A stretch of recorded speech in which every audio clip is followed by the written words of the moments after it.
যদি কেউ আমাকে বলে যে আমি এতটুকু জীবনে কি শিখেছি, কি করেছি, তো আমি বলবো যে আল্লাহ ছাড়া কেউ নেই। সব মিলিয়ে মানুষদের যে অনুভূতি আছে সেটা শুধুমাত্র আল্লাহর থেকে শুরু আর আল্লাহতেই শেষ হয়ে যায়। আর এই দুনিয়া, এই বন্ধু, এমনকি কাছের আত্মীয় গায়েব হয়ে যায়।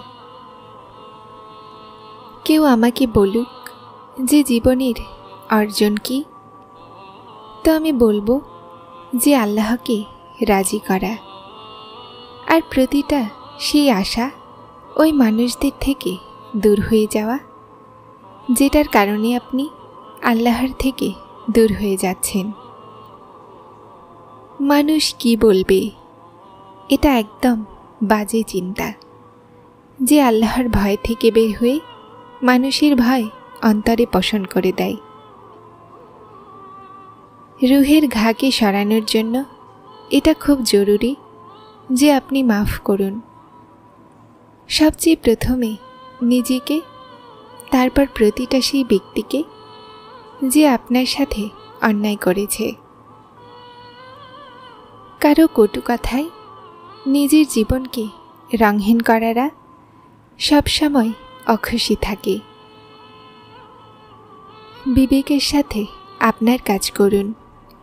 মনে রাখুন, মানুষেরা আপনার জীবনে আপনার প্রশংসা করবে না। চেষ্টা করুন যেন অন্যদের সাথে সেই রকম খেয়াল হয়ে থাকুন, যারা চিন্তিত হয়েও আসে তো চেহারাতে যেন হাসি ফুটে উঠবে। এই দুনিয়াতে জীবন অতিবাহিত করার একমাত্র সুযোগ, যেখানে বেশিরভাগ মানুষ নিজের অহংকারকে প্রাধান্য দেয়, সেখানে আপনি এমন ব্যক্তি হন যারা আপনাকে বেছে নেয়, যে কথা কাটাকাটিতেও হাসিতে শেষ করবে, যে আপনার সত্তাকে ভুল বোঝা থেকে বিরত থাকে। আর যখন সময় আপনার হাত ছেড়ে দিচ্ছে, তো আপনার হাত ধরে রাখুন। জীবনে মানুষের আসারও একটা উদ্দেশ্য থাকে। কেউ আপনাকে পরীক্ষা করবে, কেউ আপনাকে শেখাবে, কেউ কেউ আপনাকে ব্যবহারও করবে, আর কেউ আপনাকে বেঁচে থাকার সঠিক উদ্দেশ্যও বলবে। জীবন এখনও শেষ হয়ে যায়নি। শুধুমাত্র পার্থক্য এটাই যে এখন আমার ডায়েরিতে আল্লাহর ওপরে অভিযোগ শেষ হয়ে গেছে।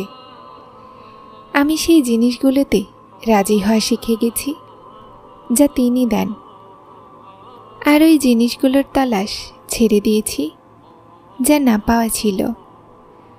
আর জীবন কখনো কখনো ফুলের বাগান মনে হয়।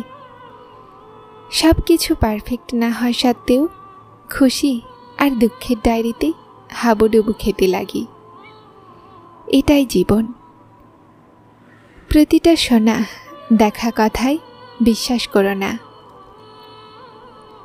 এক কাহিনীর সবসময় 3টা প্রহর থাকে, আপনার, তার আর সত্য। জীবন একটা পরীক্ষা, আর এটাতে শুধুমাত্র সবর শুকরিয়া করারাই কামিয়াব হয়। আমরা সবাই আমাদের জীবনে অনেক কিছু হারিয়েছি। আজ আমরা যেই মাকামে আছি সেটা পর্যন্ত পৌঁছানোর জন্য আমরা অনেক কষ্ট সহ্য করেছি। যে মানুষেরা আমাদেরকে বিচার করে, তারা সবাই কি আমাদের কষ্টে আমাদের সাথে ছিল? অথবা তারা এই সব কিছু দেখেছে যা আমি দেখেছি? জীবনের প্রতিটা লড়াই মানুষকে একা লড়তে হয়। আমাদের ভিতরে যে অফুরন্ত যুদ্ধ চলছে না, সেটার মোকাবেলা আমরা একাই করি।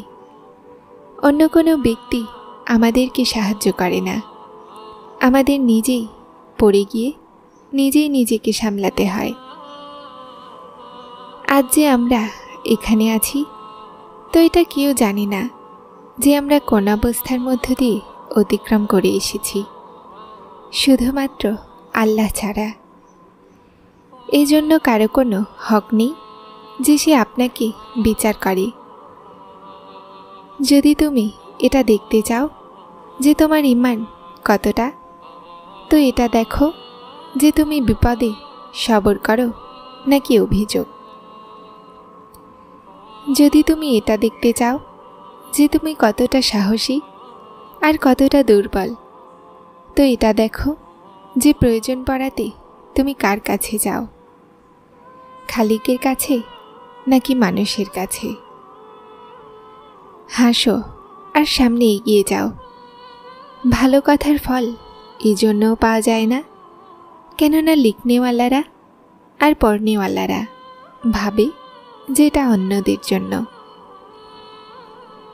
জীবনের সফরে প্রতিটা বৃক্ষ ছায়া দেওয়ার জন্য হয় না।